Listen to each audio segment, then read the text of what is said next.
हरे कृष्णा। आज हम बताएंगे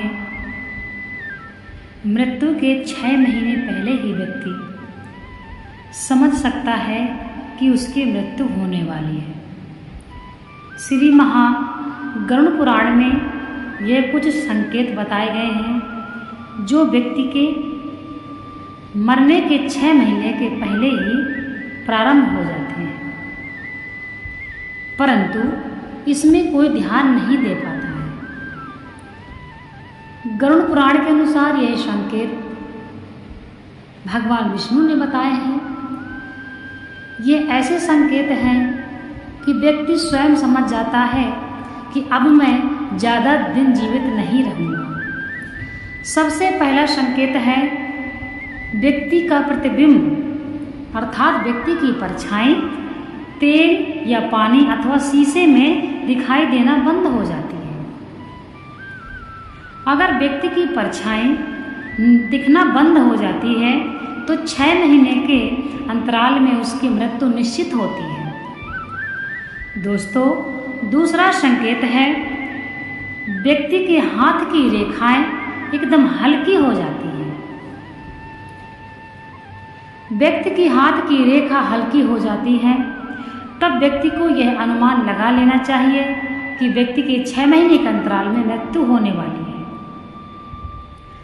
तीसरा संकेत है व्यक्ति को ऐसा महसूस होता है कि उसके नाक, आँख, कान ये पत्थर के हो गए हैं अर्थात ये सक्रिय नहीं है। जब ऐसा व्यक्ति को लगने लगे तो समझ जाना चाहिए कि मृत्यु निकट है। इसके पश्चात जो संकेत है गरुड़ पुराण के अनुसार व्यक्ति को अपनी नाक दिखना बंद हो जाती है। अभी हम जब दृष्टि नीचे करते हैं, नाक को देखने का प्रयास करते हैं तो हमें अपनी नाक दिखती है, परंतु मृत्यु के 6 महीने पहले यह आपको नाक दिखना बंद हो जाएगी। इसके बाद का जो संकेत है यह है कि व्यक्ति की सांसें उल्टी चलने लग जाती हैं। व्यक्ति की सांसें उल्टी चलने लग जाती हैं तब समझ जाना चाहिए कि व्यक्ति की मृत्यु निकट है। जब व्यक्ति की मृत्यु निकट होती है तब वह व्यक्ति अपने को सामाजिक से अलग महसूस करने लग जाता है तथा वह व्यक्ति अपने जीवन में किए गए पापों को याद करता है। जो भी वह अपने जीवन में गलत कार्य कर चुका है वह उनको याद करके चिंतित होता है। कहने का तात्पर्य है कि मृत्यु के पहले व्यक्ति चिंतित हो सकता है। मरने के पहले व्यक्ति चिंतित इसलिए होता है क्योंकि वह समझ जाता है कि अब मेरी मृत्यु निकट है तथा वह अपने जीवन में किए पापों को सोचकर भयभीत होता है। जब व्यक्ति की मृत्यु निकट होती है तो उसकी आत्मा शरीर से अलग महसूस करती है। सबसे श्रेष्ठ जो मृत्यु का संकेत है कि व्यक्ति को अपने पितरों के दर्शन होने लग जाते हैं। जब गरुड़ जी पूछते हैं, हे भगवान, मृत्यु के सर्वश्रेष्ठ संकेत बताइए जो मृत्यु के पहले सभी के साथ होते हैं, तब भगवान कहते हैं, हे कश्यप नंदन, हे विंदा के पुत्र गरुड़, आपने बड़ी ही अच्छी बात पूछी है। भगवान कहते हैं जब व्यक्ति की मृत्यु निकट होती है तो उस व्यक्ति को अपने पितृ सपन में दिखने लग जाते हैं, पितरों के दर्शन होने लग जाते हैं। कोई व्यक्ति मृत्यु के निकट होने पर आध्यात्मिक ज़्यादा हो जाता है क्योंकि वह समझ चुका होता है कि मेरी मृत्यु अब होने वाली है और वह अपने जीवन में करे गए गलत कृत्यों को सोचकर भयभीत होता है तथा वह भगवान का स्मरण करने लगता है और चिंतित रहने लगता है। जब व्यक्ति का शरीर पीला पड़ जाता है जब व्यक्ति की मृत्यु निकट होती है तब उसका शरीर हल्का पीला, हल्का लाल ऐसे बदलता हुआ दिखाई देता है। यह है मृत्यु के संकेत। मनुष्य को पता होता है कि यमलोक में कितनी यातनाएं मिलती हैं। पापी आत्माओं को दक्षिण द्वार से प्रवेश करना होता है तथा बैतरणी नदी कैसे प्रवेश करना होता है। मनुष्य ही सर्वश्रेष्ठ है, इसलिए मनुष्य को सब कुछ ज्ञात है। इसलिए जो मनुष्य अपने मृत्यु के संकेत जानकर समझ जाता है कि मेरी मृत्यु अब आने वाली है, वह व्यक्ति ही चिंतित होता है और उस समय वह भगवान की भक्ति, अध्यात्म का दान धर्म करने का सोचता है।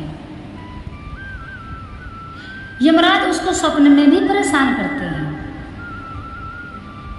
और वह व्यक्ति अपने घर में भी बोलने लगता है कि शायद मैं अब ज्यादा दिन जीवित नहीं रह पाऊंगा, क्योंकि वह समझ चुका होता है।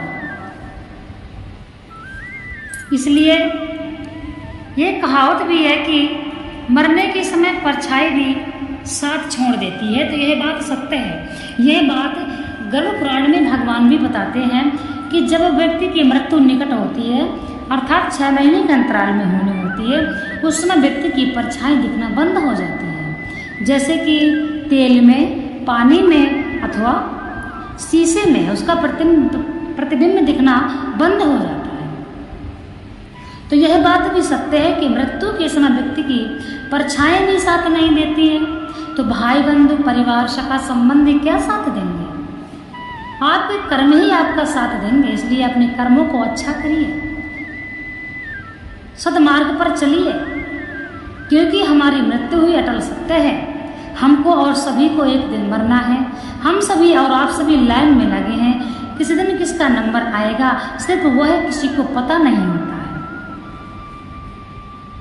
इसलिए ऐसी भावना रखिए और भगवान का भजन तथा सत्य मार्ग पर चलना प्रारंभ करिए। जीवों को मारना, काटना, दूसरों के साथ हिंसा करना, ऐसे पाप कर्म में जुलत रहते हैं, उनको बैतरणी नदी में कई कालांतर तक दुख भोगना पड़ता है।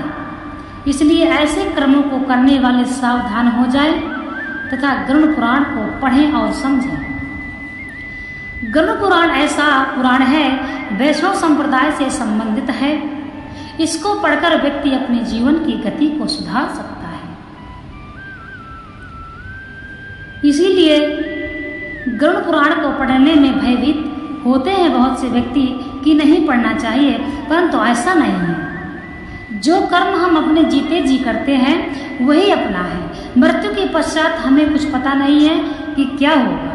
इसलिए हमसे जिंदगी में पाप भी होते हैं और हम पुण्य भी करते हैं। कई पाप ऐसे होते हैं जो हमसे गलती से हो जाते हैं, अनजाने में हो जाते हैं। इसलिए दान धर्म, कथा, भागवत, हवन, पूजा, भगवान की भक्ति, एकादशी का व्रत, यह सभी के लिए अनिवार्य है। भगवान की चर्चा, नाम जप, यह सभी के लिए अनिवार्य है। कितना भी कोई बड़ा अमीर व्यक्ति क्यों ना हो, उसका लेखा जोखा तो यमराज ही रखते हैं। हमारी असली जिंदगी तो हमारे मृत्यु के पश्चात ही प्रारंभ होती है। इसलिए ऐसा समझिए कि हम तो किराए पर हैं, हम तो यहाँ के मेहमान हैं, हम तो किराए पर हैं। हमारी आत्मा यहाँ पर किराए पर है। पता नहीं किस दिन यह आत्मा यह शरीर को छोड़ चल बसे। इसलिए ऐसे कर्म करिए कि इस लोक में रहकर भी अपने परलोक को सुधारिए। श्रेष्ठ मनुष्य का जन्म इसलिए नहीं मिला है कि यह जन्म भी आप व्यर्थ करते हैं। सभी योनियों में श्रेष्ठ मनुष्य योनि ही है। तो मनुष्य की योनि में बड़े सौभाग्य से हमको यह मनुष्य की योनि मिली है। इसलिए हमको ऐसे सत्कर्म करना चाहिए कि हमारा परलोक न बिगड़े। पता नहीं कितनी अनंत योनियों को भोगकर आज हम मनुष्य की योनि में हैं। तो भगवान ने हमें अवसर दिया है, जाओ और अपने कर्म करके अपने जीवन को सार्थक करो। मतलब कि अपने जीवन के जन्म और मरण चक्र से आप मुक्त हो, ऐसे कर्म करो और ऐसे कर्म सिर्फ मनुष्य ही कर सकता है।